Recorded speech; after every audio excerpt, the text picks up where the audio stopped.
उनका जन्म यवन कुल में हुआ। यवन कुल, हरिदास जी महाराज। और बालक अवस्था से इनका अपने भगवत प्रेमी महात्माओं का सानिध्य मिला तो नाम में प्रीति हो गई। यवन कुल में उत्पन्न होने पर भी भगवान श्री हरि के चरणों का आश्रय और उनका नाम का ऐसा उनको चस्का लगा कि जिस दिन से पकड़ा बढ़ता ही चला गया नाम। और नाम ने फिर जीवन में निष्ठा पैदा कर दी। ये निष्ठा का मतलब होता प्राण निकल जाए तो ही नाम स्फुरण बंद हो, अन्यथा नाम स्फुरण बंद नहीं हो सकता। चाहे काटना शुरू कर दो, वो नाम स्फुरण, इसे निष्ठा कहते हैं। श्री हरिदास जी का जन्म बंगाल यशोहर जिले के अंतर्गत बुड़न नाम के एक ग्राम में हुआ था। ये जाति के यवन थे, मुसलमान थे।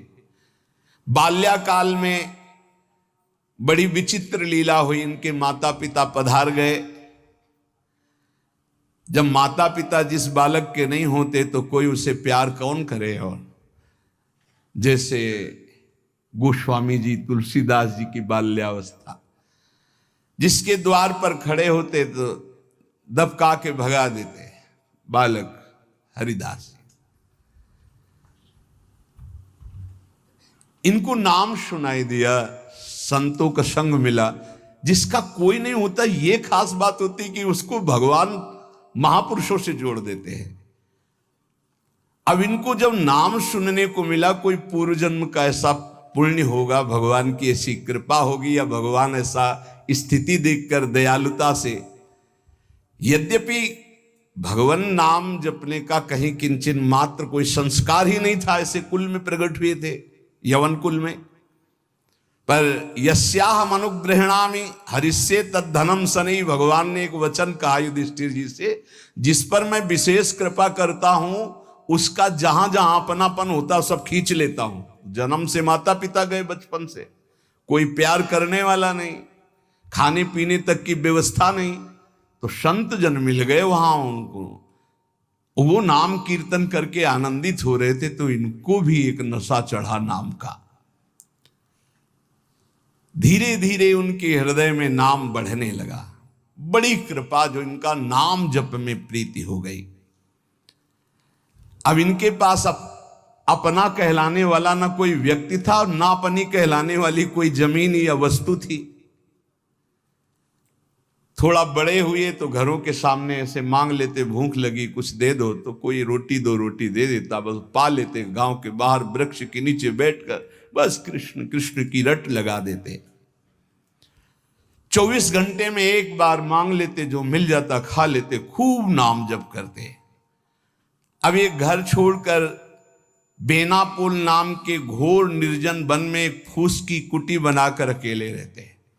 अखंड ब्रह्मचारी, भिक्षावृत्ति और बस नाम का निरंतर गान जप, ऐसे जोर जोर से नाम का कीर्तन करते हुए जप। ऐसा तेज प्रकट हुआ कि जो देखे इनको लुभायमान हो जाए। ब्रह्मचर्य में बड़ा तेज होता है। अगर शरीर रोग ग्रसित ना हो और संयम से चल रहा है तो लाखों करोड़ों के बीच में उसका अलग चेहरा दिखाई देगा कि ये अलग है। ब्रह्मचारी का पहचान होती, वो चिकनाहट से नहीं होती पहचान। चिकनाहट तो अभक्ष पदार्थ खाने वालों के भी चेहरे में होती है। उसका तेज, उसके नेत्र, उसकी वाणी, उसका आकर्षण, लाखों में अकेला वो नजर आएगा। आजकल के 13-14 वर्ष के नए नए बच्चे ऐसे गंदी वासनाओं के शिकार हो रहे हैं, बड़ा हृदय पीड़ित होता है। छोटे छोटे बच्चों को गलत शिक्षाएं बच्चों से मिल गई या मोबाइल से मिल गई, सर्वस्व नाश कर रहे। जिस समय लावण्य प्रकाशित होने की नवकिशोर अवस्था, उसी समय नष्ट हो जाते हैं। जो देखता ठाकुर हरिदास जी को प्रभावित हो जाता। क्या दे दूं, ऐसा लगता क्या दे दूं, कैसे हमसे बात करें, ये हमारी तरफ हेर ले, नेत्र नीचे, बस नाम चल रहा है। जब भिक्षा के लिए जाते तो प्रभावित होकर लोग, एक समय था कि दबका देते, एक समय था मांगने से एक आध रोटी, लोग हाथ जोड़े खड़े रहते, हमसे ले, हमारे पास बैठ के पालो। पर इनका भगवान नाम चल रहा है, ना बोलना किसी से, ना नाम का तार टूटना, बस धीरे धीरे निरंतर नाम उच्चारण करते रहना। भगवान नाम का इतना प्रभाव पड़ा कि जहां वो बैठ जाते वो स्थान पवित्र हो जाता, वहां लोगों को शांति मिलने लगती। ये प्रभाव होता है। इनका यश फैलने लगा दूर दूर तक। अब लोग इनके दर्शन करने के लिए आने लगे। तो जब लाखों की श्रद्धा होती तो 10-5 ऐसे दुष्ट स्वभाव के होते हैं कि उनको ईर्ष्या होती, जलन होती है, अपने आप होती। महापुरुषों से उनको जलन होती है, वो भगवान की लीला होती है। क्या लीला होती है? डंडे में ही झंडा फहराया जाता है। तो ये जो दुष्ट लोग ईर्ष्या करके भक्त को सताते हैं, ये डंडे का काम करते हैं, उनका यश फहराते हैं। जो दुष्ट और ईर्ष्यालु लोग हैं उनको असह्य हो गया यश। लाखों लोग जब हरिदास जी के दर्शन के लिए हो, तो उसमें से ऐसे भी लोग थे जिनके भारी ईर्ष्या पैदा हुई, कैसे इनको नष्ट किया जाए। ये ऐसे होते हैं ईर्ष्याल। पूज्य उड़िया बाबा का जब वृंदावन में यश प्रकट हुआ तो कुछ लोगों ने चंदा इकट्ठा करके बाबा की बीच सत्संग में नाक काटने के लिए आदमी तय किया। वो आदमी चाकू छुपा के गया प्रणाम करने की मुद्रा, और ऐसे जीव, तो वहां उनके पार्षद जो मोरछली डुला रहे थे बहुत सावधान, तत्काल पकड़ते पकड़ते चावल भर नाक में चाकू चली गई। बाबा उनको तत्काल एकांत लाए, गुफा में ले गए और कहा, भैया हमने कभी कोई कटु वचन आपको कहा क्या? तो रो पड़ा, बोले बाबा पैसे में, गरीब आदमी हूं मैं, पैसे में बिक गया, मुझे अमुक अमुक ने इतने रुपए दिए हैं और कहा इसके बाद इतने रुपए और देंगे, मैं हाथरस का हूं, मैं गरीब आदमी हूं, केवल पैसे के लिए काम, मैं आपको नहीं जानता था पर हमसे कहा गया कि जाइए और ऐसा कर। बाबा मुझसे बहुत गलती। बाबा ने कहा कोई बात नहीं है, कुछ पैसे अपनी तरफ से दिलाए और कहा हाथरस की गाड़ी में बैठाल के आओ। अपने जनों से कहा कसम हमारी है अगर इसको एक शब्द भी कहो, तो सम्मान पूर्वक उसे हाथरस सुरक्षित भिजवा दिया। अकारण द्वेष मानने वाले पैदा हो जाते हैं जब किसी का यश होता है। कैसे इनका यश नष्ट हो? ये ईर्ष्यालु एक रामचंद्र खां नाम के बड़े जमींदार थे। यार हमारे पास तो जमीन रुपया पैसा कोई नमस्कार नहीं करता है, 2 रोटी मांग के खाने वाला नाम जपा, इसको जिसको देखो प्रणाम करता चल। ये लगता लगे कौन भाई? बोले बाबा जी। बाबा जी मतलब बाबा जी, तो एक लगता है क्या है, मतलब बाबा जी क्या है? उसको लगा मैं जमींदार हूं, रुपया है पैसा है, हमें तो कोई नमस्कार नहीं करता है, इसको जो देखो नमस्कार कर रहा है, कैसे इसका यश नष्ट करूं? तो पहला बाण होता है कामिनी। जब कभी किसी को नीचा दिखाना होता है, ऐसा होता है। जब कभी किसी का यश होता है तो विविध प्रकार की माया के पार्षद अपना प्रयास करते हैं। तो उसने विचार किया कि इसका कैसे नाश किया जा सकता है, कैसे नीचा दिखाऊं, इसके बड़े हुए यश को कैसे मिट्टी में मिलाऊं। जमींदार तो था ही, पैसे थे ही। उसने विचार किया कि इनके पतन करने के लिए, इनका पतन भी करूं उपहास भी करूं, दोनों बातें हो जाएंगी। उसने नवीन अवस्था की वैश्या 2 जो उसके परिचय में थी, उनमें से एक को देखा जो बहुत प्रवीण, बहुत सुंदर, बहुत चालबाज, चतुर। उसे कहा जितना रुपया चाहोगे उतना देंगे, बस इनकी कुटिया में जाओ, इनको पतित कर दो, फिर हम अल्लाह मचा देंगे और तुम हां बोल देना। वो पैसे में बिकने वाली उसको तो क्या, पर सीमी की चाप सकै को ताशु बड़ रखवार रमापति जासु। जिसके बड़े रक्षक भगवान है उसको कौन पतित कर सकता है, नीचा दिखा सकता है। एक बार गदाधर भट्ट जी का बहुत बड़ा यश फैला हुआ था। जब वो सत्संग करते तो हजारों लाखों लोग सत्संग का आनंद लेते। तो उसमें एक कल्याण सिंह नाम के जमींदार धनी मानी आते थे। अब सत्संग में संयम की चर्चा होती, तो जब से सत्संग सुना उन्होंने अपनी पत्नी से बात नहीं किया। गृहस्थ धर्म का जो संयोग है उन्होंने बात ही नहीं की। पत्नी ने देखा कि हमारे वर्षों होते जा रहे हैं और हमारे पति हमारे हाथ से गए। यद्यपि उनके सौम्य बर्ताव, बड़ा साधुता का बर्ताव, पर वो काम से पीड़ित होकर के हमारे जीवन में आग लगाने वाला एक गदाधर भट्ट जी हैं। अगर ये कथा ना करते तो हमारे पति का स्वभाव ना बदलता और हमारा जीवन गृहस्थ धर्म नष्ट ना होता। तो देख लेंगे हम इनको। और वो जमींदार धन था। एक भिखारिन गली में जा रही थी मांगते हुए, बुलाया उसको और गर्भवती थी। बोले तुम्हारे गर्भ का खर्चा, परिवार का खर्चा जब चाहोगे उतना धन देंगी, बस एक बात है। उसने विचार किया कि अगर गदाधर भट्ट पर अश्रद्धा हो जाएगी तो मेरे पति पुनः वापस हमें मिल जाएंगे, क्योंकि उन्हीं की बात पर वो आकर के ब्रह्मचर्य रह रहे हैं, संयम से रह रहे हैं। बोले तुम कथा के बीच में जाओ और कह दो जब ये नहीं था तब तो खूब आते थे और जब ये दे दिया तो आने बंद कर दिया, आप क्या व्यवस्था होगी इसकी, बस इतना तुझे बोलना है। वो जानती थी इतना बोलेगी कि लाखों की अश्रद्धा हो जाएगी। खूब सत्संग का रंग जमा हुआ था। इतने में वो आई और ऐसे सामने खड़ी हो गई। सब लोग आश्चर्यचकित। थोड़ा अच्छा कपड़ा पहना दिया था उसको। उसने कहा महाराज अब तो प्रवचन में लग गए, जब गर्भ नहीं था तो खूब आते थे और जब गर्भ रह गया तो अब आए नहीं, इसका पालन कौन करेगा। बोले आराम से बैठो, जिसने गर्भ दिया अवश्य पालन करेगा, हर व्यवस्था होगी। बिल्कुल, वो तो कोई आश्चर्य उनको नहीं हुआ। वो समझ गए कि भगवान का कोई खेल है। उनका आराम से बैठो, पक्का जिसने गर्भ दिया उसका पालन करेगा। बोले बातों में मत फुसलाइए, आप समझ रहे हैं ना। अब काना फूसी, ये ऐसा भी है, हम तो ऐसा नहीं। अरे बोले हम तो पहले कह रहे थे। अब उनमें जो तर्क वाले, संशय वाले थे उनके गुट होने लगे, चर्चाएं होने लगी। अब हाहाकार मच गया। तो कुछ तो ऐसे भक्त थे जो प्राण दे दें तो उनका ऐसा हो ही नहीं सकता, ऐसा नहीं हो सकता।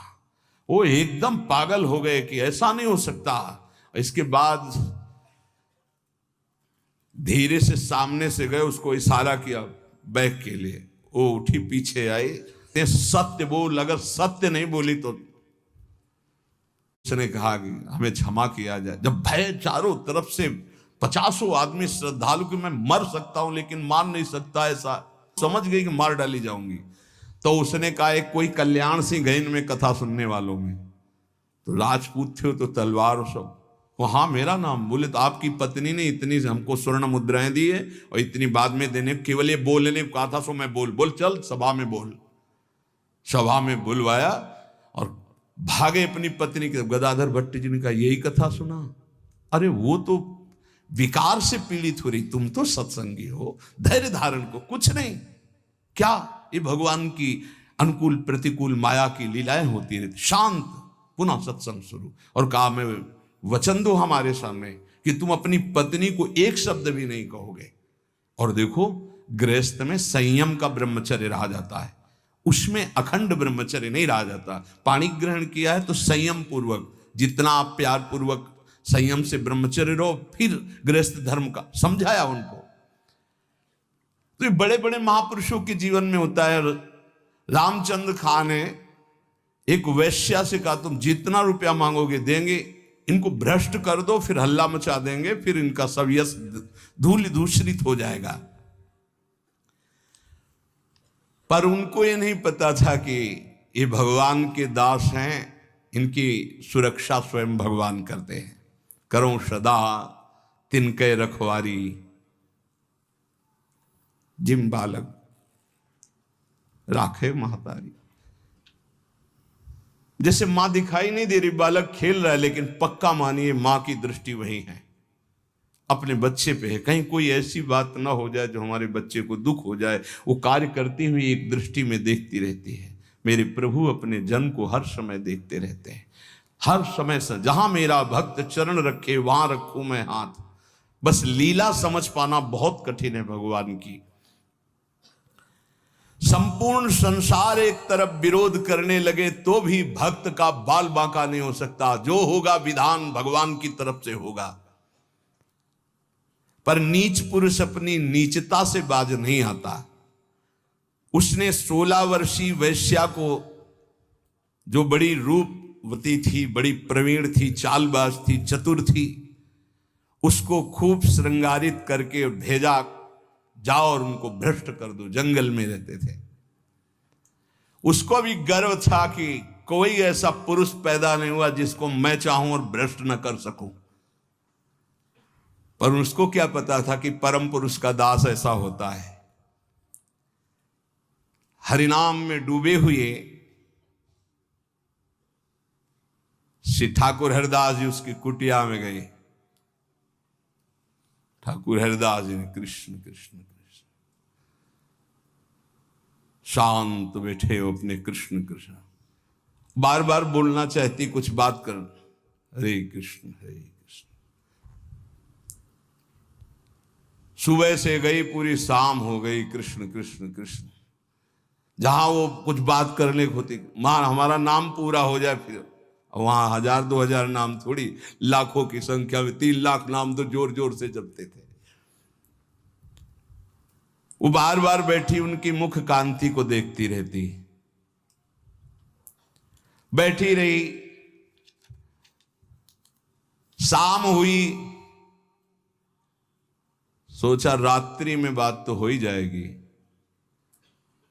वैसे तो 3 लाख नाम जप करके फिर लघु शंका आदि कभी उठते, आज उठे ही नहीं, पूरी रात्रि भी नाम चल रहा है।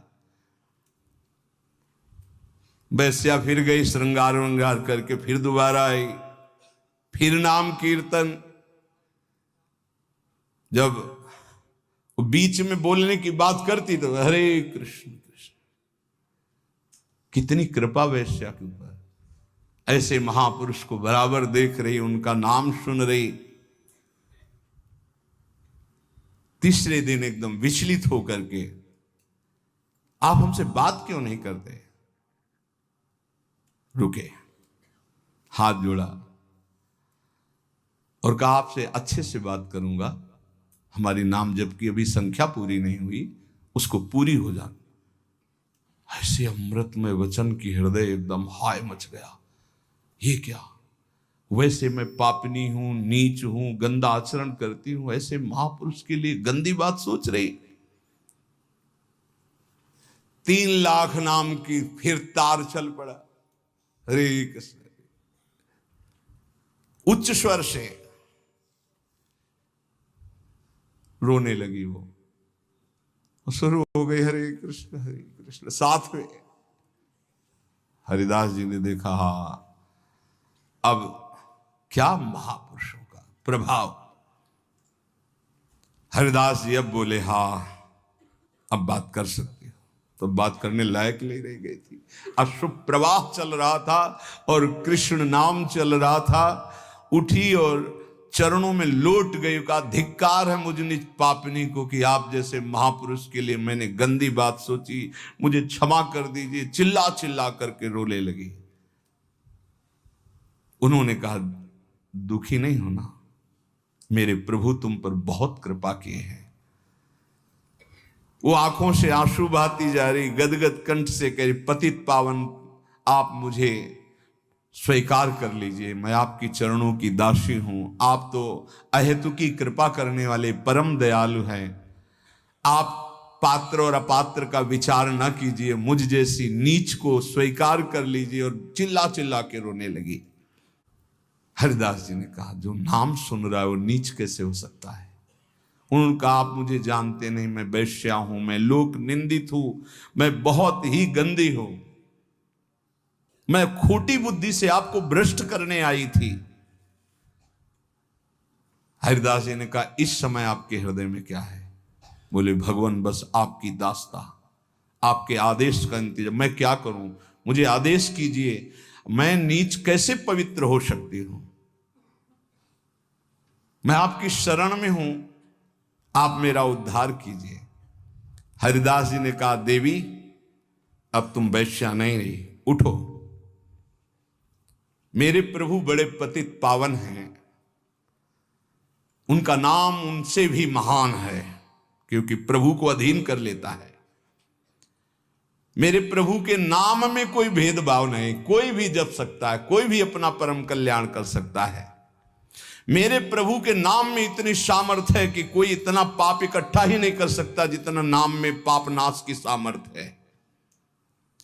तुमने जो पाप कर्म से पैसा पैदा किया है, आज से उसका प्रयोग मत करना, उसे हटा दो, उसे दे दो, गरीबों को बांट दो, और आज से तुम जो 3 दिन से नाम सुन रहे हो इसी नाम को रटो, देखो ये नाम तुम्हें परम पावन कर देगा। वैश्या ने कहा अब तो मैं जाऊंगी नहीं अपने घर, संपत्ति बांटने की तो बात, अब वहां जाऊंगी नहीं। तो उन्होंने कहा फिर इसी कुटिया में रहकर तुम नाम जप करो, मैं चला। वो वैराग्य लेके उसी कुटिया में नाम जप करने लगी और उसका नाम हरिदासी हुआ। और हरिदास जी उसी समय उस कुटिया से निकले, सीधे शांतिपुर अद्वैताचार्य के समीप चले गए। अद्वैताचार्य जी बहुत बड़े महाभागवत, वो सदैव श्री कृष्ण चिंतन में संलग्न रहते, अद्भुत विद्वान, शास्त्रज्ञ, भगवत प्रेमी महापुरुष। अब वो फटे पुराने कपड़े पहन करके वैश्या वही नाम कीर्तन करें। अब उस जमींदार के तो होश उड़ गए कि मैंने भेष छुड़वाने के लिए वैश्या को भेजा था और यहां वैश्या ही अपना भेष परिवर्तन करके वहां नाम जप करने लगी। ये क्या है नाम जपक जन, भगवान के जन। उस वैश्या का वैसे ही सम्मान होने लगा कुछ वर्षों बाद जैसे हरिदास जी का होता था। लोग उस वैश्या के दर्शन करने आने लगे, हर समय वैसे ही नाम जप करते हुए उसी भूमि पर जिस कुटिया में वो रहते थे वह हरिदासी नाम से कही गई। क्या महिमा है भगवान नाम जापक संतों की। और इधर रामचंद्र खान ने अपने कुकृत्य का फल पाया कि बादशाह का कोई अपराध बन गया, साबित हो गया, नहीं अपराध होने पर भी, तो तत्काल आदेश हुआ, सारी संपत्ति और जमींदारी उसकी जब्त कर ली गई, उसको जेल में डाल दिया गया। ये साधु अवज्ञा तुरंत भवानी, कर कल्याण अखिल के हानि। कोई ऐसा मुकदमा, कोई ऐसी बात आ गई जिसमें उनका अपराध साबित हो गया और सारी संपत्ति जमींदारी जब्त कर ली गई, उनको जेल भेज दिया गया। खाने की भी व्यवस्था भंग कर दी गई, जेल में भारी कष्ट उनको दिया गया। पक्का जो भक्त का अपमान करता है, भक्त को नीचा दिखाना चाहता है, उसकी दुर्गति पक्की हो जाती। यहां तो ये ब्याज है, मूल तो और मिलेगा। अब आती है भय की बात, यह है प्रलोभन।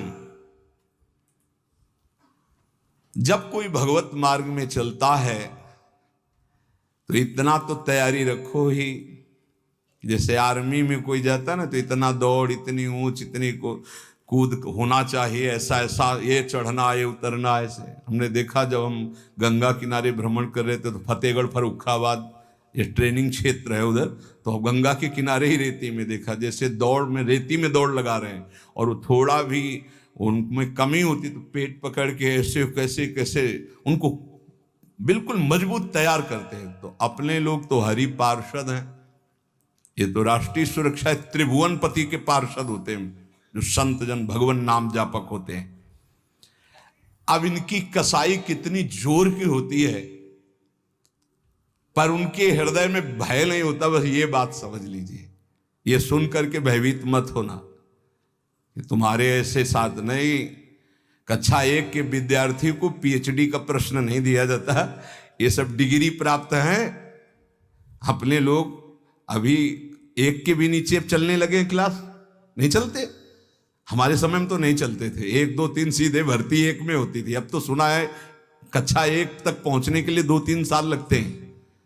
नहीं, क्या बोला जाता है उसको, एजी केजी जो भी ले तो अपने समझो एजी केजी वाले हैं अपने, अभी नंबर 1 पे ले आए हैं। अभी परीक्षा उनकी होती है जो बहुत ये डिग्री है, ये डिग्री वाले महापुरुष हैं। आजीवन भगवान को समर्पित करके अनन्य, कांप जाए कोई इनके साथ जैसा हुआ। पहली तो ये बात सुनी ना, एकांत जंगल है, 16 वर्ष की सुंदरी वैश्या है और वो आई है भ्रष्ट करने के लिए, और वो नाम जप कर रहे हैं 3 दिन 3 रात बराबर। एक बार भी, क्या मन है इनका, क्या है स्थिति इनकी, यह है भगवान के शरणागत की। जब तब भजन पूजन लौकिक पारलौकिक सब प्रकार के कार्यों में फल प्रदान करने के लिए विश्वास प्रधान है, विश्वास होना अति अनिवार्य है। जिस पर जैसा विश्वास जम जाता है उसको वैसा ही फल मिलता है। साधना का फल विश्वास है। बिन विश्वास भगत नहीं ते बिन द्रवहि न राम, हित ध्रुव जो विश्वास है तबहि सुधरे बात। विश्वास है तो असंभव को भी संभव कर देना। असंभव ये विश्वासी के लिए शब्द ही नहीं है। असंभव ऐसा नहीं हो सकता, ये विश्वास में नहीं है। संभव हो सकता है, असंभव को भी संभव कर दे, उसका नाम विश्वास है। विश्वास के सामने कुछ नहीं होता, विश्वास सबसे बड़ी चीज होती है। महात्मा हरिदास जी विश्वास के तो मूर्तिमान स्वरूप हैं। उन्होंने नाम को ही अपना जीवन माना। भगवान निष्ठा उनके हृदय में अटल भाव से थी। बेनापोल की निर्जन कुटिया में उस वैश्या का उद्धार करके उसे हरिदासी बनाकर आप शांतिपुर आ गए, अद्वैताचार्य जी के पास। शांतिपुर के समीप ही फुलिया नामक ग्राम में एकांत में छोटी सी फूस की झोपड़ी बनाकर अहरनिश कृष्ण नाम जप रहे थे। उस समय बादशाह यवन ही था और वहां के बड़े बड़े काजी अधिकारी यवन ही थे। भारी अत्याचार उन लोगों का था, यहां तक कि उनके धर्म के विरुद्ध कोई चू नहीं बोल सकता था। सत्ता थी। अब जब वहां काजी को पता चला कि रात दिन ये नाम जप करता है और यवन धर्म से इसका जन्म है, तो उनके मन में आया कि इसको दंड दिलाया जाए कि बड़ा इसका सम्मान हो रहा है। काजियों का ये समझो एक तरह के वो बादशाह ही होते थे, बादशाह उन्हीं के इशारे से चलते थे। गोराई नाम का एक काजी था जो बहुत ही कठोर और कर्कश स्वभाव का था। हरिदास जी का प्रभाव देखकर वो ईर्ष्या से देखता। मतलब कुछ लोग ऐसे देखते हैं कि बस उनके पास जो है वो भस्मासुर वाली ताकत नहीं है कि हाथ धर दे भस्म हो जाए, नहीं तो भक्तों को वो भस्म ही कर दे, ऐसी दृष्टि होती। वो दृष्टि से पता चलता है। वो हरिदास जी को ऐसे देखता कि कैसे इनको नष्ट कर दूं। और जब उसको ये पता चला कि यवन धर्म के ही हैं, तब तो बढ़िया उसको रास्ता मिल गया। हरिदास जी का प्रभाव दिनों दिन बढ़ता चला जा रहा था।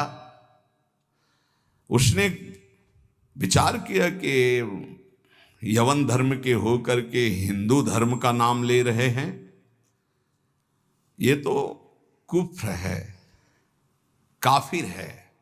ऐसा काजी ने विचार किया। इसे बादशाह के सामने पहले पेश करें, फिर इसको दंड निर्धारित करें। गुराई काजी ने विरुद्ध राज दरबार में अभियोग चला दिया ठाकुर हरिदास जी की।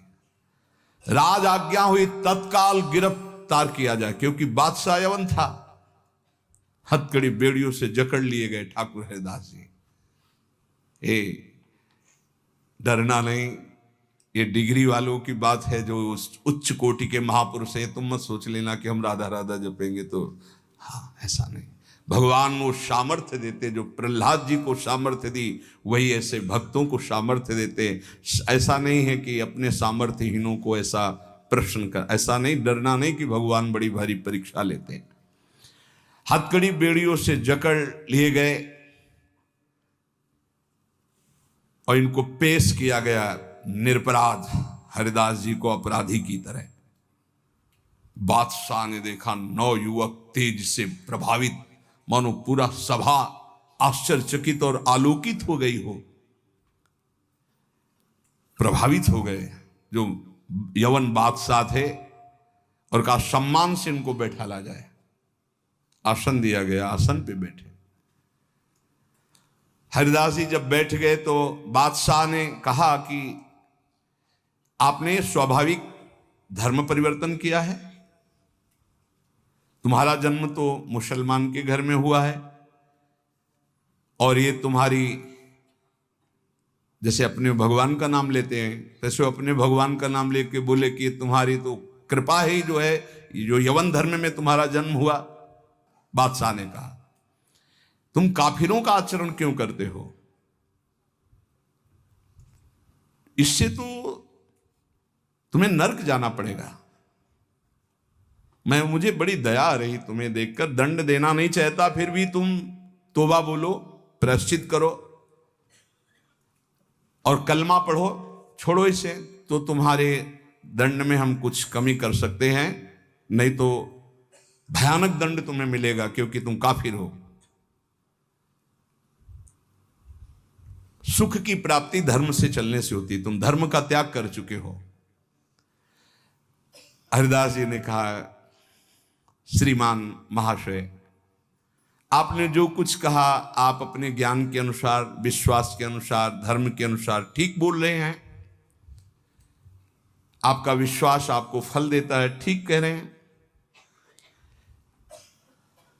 क्या कोई हिंदू आपके धर्म को स्वीकार करेगा? अगर स्वीकार करेगा तो उसे नरक मिलेगा?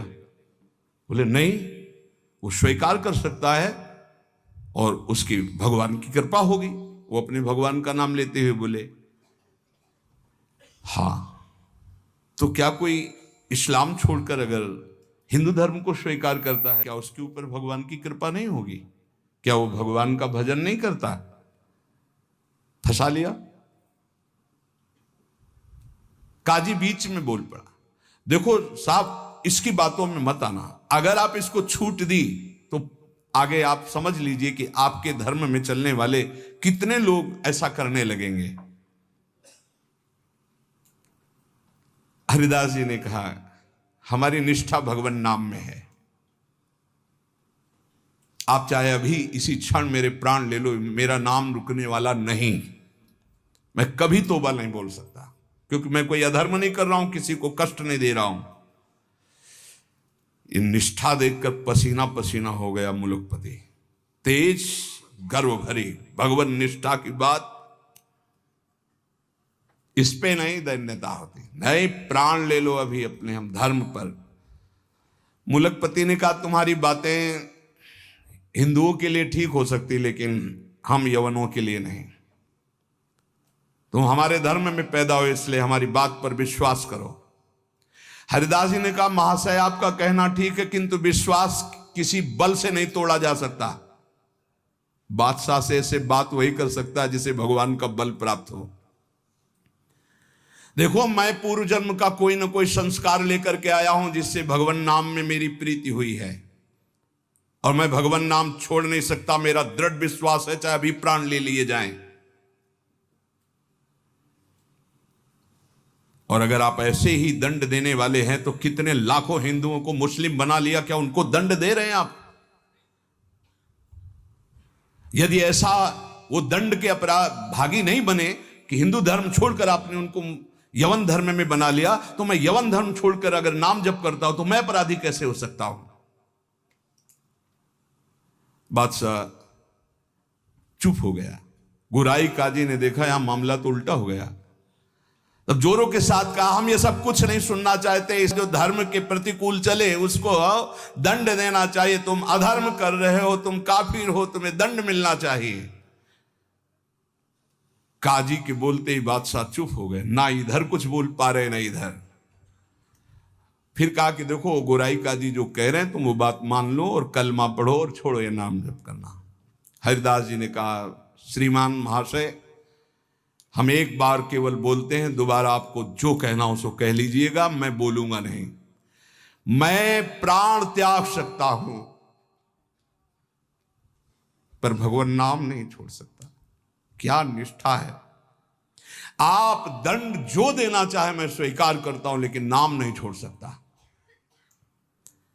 मेरी देह के आप इसी सभा में सैकड़ों टुकड़े कर दिए, हर टुकड़े से निकलेगा कृष्ण कृष्ण कृष्ण, छूटेगा नहीं नाम। मैं तुम्हारे दंड देने से विचलित नहीं हो सकता। मैं हरिनाम को जब तक श्वास है नहीं छोड़ सकता। अब आखिरी मेरी ये बात है, आप चाहे दंड दें या जो चाहे सो करें। निर्भीक उत्तर सुनकर के बादशाह सोच में पड़ गया कि ऐसे एक महान को क्या दंड दे। गुराई काजी की तरफ देखा। गुराई काजी ने कहा, हुजूर बिल्कुल दया नहीं, दंड चाहिए, नहीं तो फिर बड़ी समस्या आ जाएगी कि अपने धर्म के लोग बहुत से उधर हो जाएंगे, बहुत हानि हो जाएगी, मनमानी लोग करने लगेंगे। मुलकपति ने कहा, सही पूछो तो मेरे में हिम्मत नहीं है। तुम बोलो दस्तखत हम कर देंगे, क्या दंड दिया जाए तुम बोलो दस्तखत कर देंगे, लेकिन हिम्मत नहीं कि मैं दंड निर्धारित कर सकूं।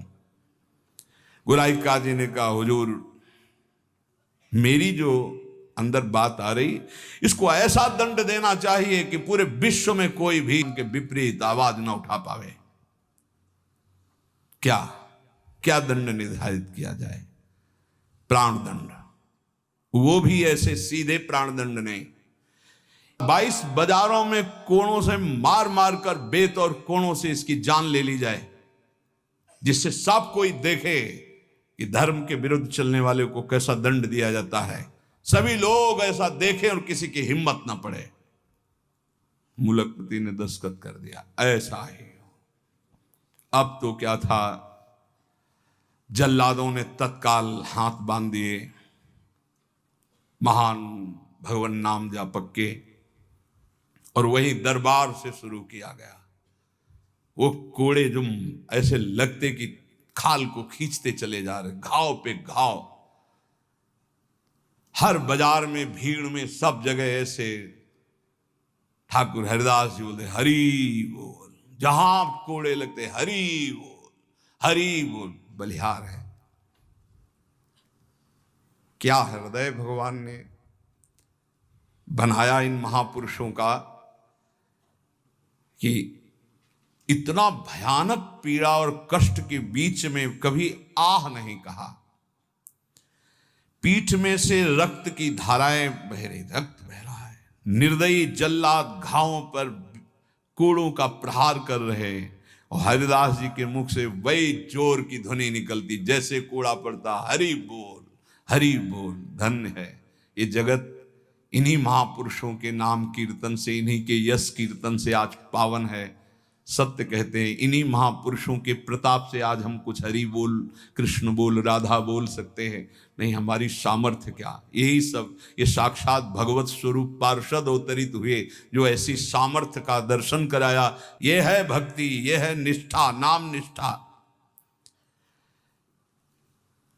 चेहरे पर तेज और मुस्कुराहट है, जवान पर हरिनाम है, शरीर पर कोड़ों की वर्षा है। जरा विचार कीजिए, क्या स्थिति है, क्या स्थिति है। मतलब देखने वाले चीख पड़ते, रो पड़ते, दुख से आंखें बंद कर लेते। अरे ऐसे निर्मम जल्लाद ऐसे महापुरुष को कष्ट दे रहे हैं जो निरपराध, कोई अपराध नहीं किया, लेकिन किसी की हिम्मत क्या कि कोई बोल सके, कोई रोक सके बादशाह के हुक्म के आगे। हरिदास जी की वही मुस्कुराहट, वही आनंद भरा शब्द, हरि बोल हरि बोल। जल्लाद पीटते चले जाते हैं। 22 बाजारों में घुमा घुमा करके, कोड़ों से मार मार करके, लथपथ मांस के टुकड़े गिर रहे हैं, ऐसे कोड़े मारते कि चिथड़ा हो जाता शरीर। जल्लाद आश्चर्य में हो गए कि किस माटी का बना हुआ ये भगत है कि एक बार भी उफ नहीं निकला, आह नहीं निकला, हरि बोल हरि बोल। और जहां वो मारते कोड़े और कहते, अब भी कहता है हरि बोल, तो मुस्कुरा के देखते, बोले तेरा भी कल्याण हो गया। क्योंकि वो भी यवन जल्लाद थे, वो गुस्सा में बोलते, अब भी कहता है हरि बोल, तो कहते तेरा भी कल्याण हो गया, क्योंकि तू भी 2 बार तो हरि हरि बोला, तेरा भी कल्याण हो गया। ऐसे कोड़े चल रहे थे कि 10-5 कोड़ों में ही मृत्यु हो जाए आदमी की। पीठ पर असंख्यों कोड़े, नाम बराबर उच्चारण हो रहा है, कोई मुखारविंद में वेदना नहीं, कोई दर्द की वेदना नहीं। हरिदास जी बीच बीच में भगवान से प्रार्थना करते जा रहे हैं, प्रभु किसी का दोष नहीं, नाथ किसी को दंड मत देना, न इन जल्लादों को, न काजी को, न बादशाह को। प्रभु मेरी प्रार्थना है, किसी को दंड मत देना। प्रभु से बात कर रहे हैं। जो दंड दे रहे हैं उनके लिए वो उसी समय भगवान से प्रार्थना कर रहे हैं कि इनको किसी को कष्ट, क्योंकि पता है प्रभु ये सब भूले हुए लोग हैं, इनके अपराध को आप कभी मानना ही नहीं कि अपराध किया है। कैसे कृपालु भक्त हैं, जिनके ऊपर प्रहार हो रहा है वो प्रभु से प्रार्थना कर रहे हैं, प्रहार करने वालों को कष्ट मत देना प्रभु, ये बेचारे हैं, ये भूले हुए हैं। महात्मा हरिदास जी आखिरी में हरि बोल कहकर मूर्छित हो गए। उन जल्लादों ने देखा कि नस नाड़ी में कोई धड़कन नहीं, अब ये पधार गए। गोराई काजी ने देखा कि हाँ ये पधार गए। सहमति हुई कि अगर इसको जमीन में दफनाओगे तो उत्तम गति होगी उनके अनुसार से, इसलिए इसको गंगा में फेंक दो। गोराई काजी ने कहा अगर कब्र में हमारे धर्म के अनुसार तो फिर इसे बहिष्ठ स्वर्ग की प्राप्ति होगी, वो मैं होने नहीं दूंगा, इसलिए इसको गंगा में फेंक दो। फेंक दिए गए। जे ही पतित पावनी भागीरथी का स्पर्श हुआ, मुख में गंगा जल गया तो जैसे अमृत गया हो। और तो गंगा के प्रवाह में गंगा जी गोद में लेके जा रही, डुबो नहीं रही। अब उनको चेतना आई, कृष्ण कृष्ण कृष्ण कृष्ण। गंगा जी धीरे धीरे उनको अपनी लहरों से, गंगा जल के स्पर्श से सारी जो वेदनाएं थी, घाव थे, उनमें बड़ी शीतलता। हरिदास जी को चेतना हुई और बहते हुए जब किनारे लगे तो लोगों ने उनको उठाया और फुलिया के समीप उनको गोद में लेकर के ले गए, जहां उनकी पहले कुटिया थी। चारों ओर ये बात तो फैली गई थी। हरिदास जी के दर्शन के लिए भारी भीड़ इकट्ठा हुई। हरिदास जी बैठ करके कीर्तन कर रहे हैं। क्या मतलब, क्या देह है, क्या स्थिति है। इसलिए जैसे भगवान अनंत, उनके भक्त की महिमा अनंत। गंगा जल के स्पर्श से सारे घाव खत्म हो गए, किसी औषधि की जरूरत नहीं पड़ी। चमत्कार। जब बादशाह ने सुना कि वो जीवित हो, नाम कीर्तन कर रहे हैं, तो विश्वास ही नहीं हुआ गौराई जी को कि ऐसा हो ही नहीं सकता, ऐसा बिल्कुल नहीं हो सकता, क्योंकि कुछ बचा ही नहीं था, इतनी उनकी मार मारी गई थी, ऐसा हो ही नहीं सकता। बादशाह, गोराई काजी सब देखने के लिए आए। जब ये सुना कि बादशाह साहब हटाया गया, बादशाह जाग, वही तेज, वही नाम, वही स्वस्थ शरीर, तब उन्होंने गोराई काजी की तरफ देखा और कहा भारी अपराध बन गया, ये कोई साधारण नहीं हो सकते, ऐसा दंड पाने के बाद तो कोई जीवित ही नहीं रह सकता। साष्टांग दंडवत ठाकुर हरिदास जी की बादशाह ने की और कहा मुझे क्षमा करो, वैसे मैं दंड देना नहीं चाहता था, लेकिन ये गोराई काजी ने, उन्होंने कहा श्रीमान अब भी आपसे प्रार्थना करता हूं, आपका इसमें कोई दोष नहीं है, ये कोई हमारा पूर्व का हिसाब था जो पूरा हो गया, आप प्रसन्न रहिए। उन्होंने कहा मैं आपकी सेवा करना चाहता हूं, आप आज्ञा कीजिए। ठाकुर हरिदास से कहा बादशाह ने, तो उनका बस एक सेवा कर दीजिए, अब कभी आना मत और हमारे नाम कीर्तन में कभी विघ्न मत डालना। उनका आज के बाद कभी कोई आपको विघ्न नहीं डालेगा, और आप अगर ऐसा कहते तो मैं कभी आपके सामने नहीं आऊंगा। काजी को फटकारा और लेकर चले। हरिदास जी ने विनम्रता से कहा सुनते जाइए, आप कभी क्षोभ मत करना, इसमें कोई अपराध नहीं है। देखो मनुष्य शरीर में दुख सुख का विधान होता है, हर जीव को अपने कर्म भोगने होते हैं। निमित्त किसी को कर्म बना दे, आपको निमित्त बना दिया, ये तो मेरा ही कर्म था जिसको मैंने भोगा। ऐसे कोई कर्म पूर्व जन्म में किए होंगे जिनका फल मुझे भोगने को मिला, आप कभी क्षोभ मत कीजिएगा।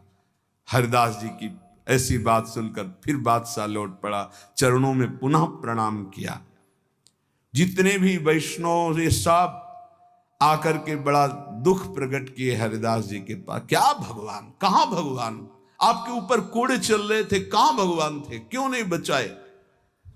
हरिदास जी ने कहा आप लोग नहीं जानते, आप तो शास्त्र के मर्म को जानने वाले हैं, लेकिन भगवान की कृपा को जानते हैं। मुझे जो दंड मिला उसका कारण है मैंने भगवान नाम की अवहेलना सुनी राज दरबार में, और जीवित रहा, इसलिए मुझे दंड मिलना जरूरी था। और दूसरी बात, जिस समय मेरे ऊपर कोड़े चल रहे थे तुम्हें दिखाई नहीं दे रहा था, हरि ऐसे किए गए थे, एक भी कोड़ा मेरे ऊपर नहीं लगा। जैसे प्रहलाद जी से पूछते थे उनके मित्र कि तुम्हारे ऊपर हाथियों से कुछ लाया गया, ये तो कहते थे मेरे हरि मुझे ऐसे गोद में लिए, एक भी कष्ट मेरे को नहीं हुआ।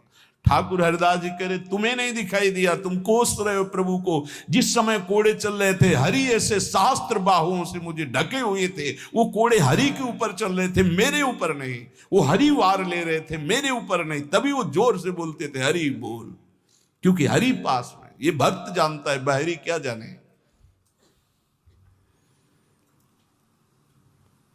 मुझे तो तनिक भी दुख नहीं हुआ, ना क्लेश हुआ। बस आप सब भक्तों से यही कहते हैं, ठाकुर हरिदास जी कह रहे हैं, आप अविश्वास मत कीजिए प्रभु पर। उनके नाम में अपार सामर्थ्य, मुझे जो सुख मिला है वो तुम्हें कैसे बताऊं। जिस समय नाम चल रहा था और कोड़े चल रहे थे, उस समय मेरे को भगवान ऐसे घेरे हुए थे, तुम्हें कैसे बताऊं। शरीर को इतना भी क्लेश नहीं था, ये भक्त ही जानता है। ऐसे उत्तर सुनकर समस्त वैष्णवों को हृदय में संतोष हुआ। नहीं तो एक क्लेश था, कहां है वो भगवान जिनका हम नाम लेते हैं और ऐसे महान भक्त की खाल खींची जा रही है, और वो उस समय कहां है वो जो कहते हैं करो सदा तिनके रखवारी, कहां है। तब ठाकुर हरिदास जी ने बताया, जैसे प्रहलाद जी को सैकड़ों बार भयानक पीड़ाएं दी गई, पर्वत के नीचे दबाया गया, सर्पों के विष से पिलाया गया, डसवाया गया, गैस में बंद किया, क्या क्या कष्ट नहीं, कुछ भी कष्ट प्रहलाद जी को नहीं होता था। हरिदास जी महाराज का स्वस्थ शरीर वहीं फुलिया ग्राम में रहकर निरंतर भगवान नाम कीर्तन। उपासक, जीवन का सबसे बड़ा फल है नाम में प्रीति हो जाना। किसी भी प्रलोभन से लुभायमान होकर नाम मत छोड़ो, किसी भी भय से भयभीत होकर नाम मत छोड़ो, तो तुम्हें दिखाई देगा जैसे ठाकुर हरिदास को दिखाई दिया कि प्रभु हजार बाहुओं से ऐसे, तो एक भी कोड़ा ठाकुर हरिदास जी को दुख नहीं पहुंचा सका। कर तुम अकर तुम मन था कर तुम श्री भगवान। इसलिए भगवत विधान से प्रारब्धानुसार दुख आवे तो हंसते हंसते उसे भोगो। राधा राधा राधा राधा राधा। कभी अविश्वास मत करो कि भगवान कहाँ, जो हमारे दुख की निवृत्ति नहीं कर रहे। नाम जप करोगे तो अपने आप ऐसा ज्ञान हो जाएगा, अपने आप ऐसी स्थिति आ जाएगी, हर दुख सहने की स्थिति आ जाएगी, हर सुख सहने की स्थिति आ जाएगी। सुख सहन घमंड नहीं, हर्ष नहीं, दुख सहन शोक नहीं, व्याकुलता नहीं, अंदर ही अंदर एक परमानंद की अनुभूति नाम से होती है। अभी वो स्फुरित नहीं हुआ, इसलिए मन विषयों में भाग रहा है। जिस दिन हृदय में परमानंद स्फुरित होगा, आप मन दौड़ाना भी चाहेंगे तो नहीं हटा पाएंगे प्रभु के नाम से मन। ऐसा जैसे हृदय शुष्क है तो काम के लिए, भोगों के लिए, वासनाओं के लिए हमारा मन रोकने पे भी नहीं रुकता, भागता है। और जिस दिन निज सुख मिलेगा, भगवदानंद मिलेगा नाम जप से, उस दिन आपके सामने भोग सुखद होंगे संसारिक, और आपको भोगने की इच्छा नहीं होगी, और आपको भोग के लिए प्रेरित किया जाए तो भी आपके मन में घृणा ही होगी, इच्छा ही नहीं होगी। वो निज सुख है। वो जिस समय स्फुरित होता है तब वो त्रिभुवन विजेता हो जाता है। कोई भी लोकांतर का भोग उसे प्राप्त नहीं कर पाता, और वो सुख नाम से मिलता है। नाम जपते जपते परमानंद का अनुभव होता है, दसों दिशाएं आनंदमयी हो जाती हैं। भाव कुभाव अनख आलसहु, नाम जपत मंगल दिश दसहु। इसलिए भाव बने ना बने, श्रद्धा बने ना बने, नाम शुरू करो। ऐसे पकड़ो कि नाम ना छूटे, चाहे प्राण छूट जाए तो जन्म जन्म की बिगड़ी बन जाएगी। भगवान का सानिध्य तुम्हें अनुभव होने लगेगा कि भगवान तुम्हें कितना दुलार कर रहे हैं, प्रिया जी आपको कितना दुलार कर रहे हैं। इसलिए हठ पूर्वक नाम में प्रीति करो, नाम जपने का अभ्यास करो। इसी से सब हो जाएगा, ज्ञान, वैराग्य, भक्ति, प्रेम, योग, जो चाहोगे सब प्राप्त हो जाएगा।